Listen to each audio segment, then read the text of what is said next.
एक हरे भरे रंगीन बगीचे में रहता था एक छोटा सा प्यारा चूहा। उसका नाम था जेरी। जेरी को झूले पर खेलना बहुत पसंद था। वो हंसते हंसते आसमान को छूने लगता। लेकिन झाड़ियों के पीछे से कोई उसे देख रहा था।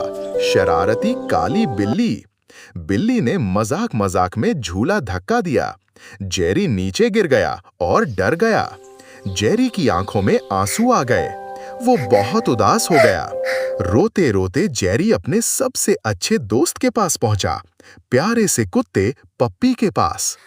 पप्पी ने सारी बात सुनी और कहा, डर मत जेरी, मैं हूं ना। पप्पी ने बिल्ली को प्यार से लेकिन सख्ती से समझाया।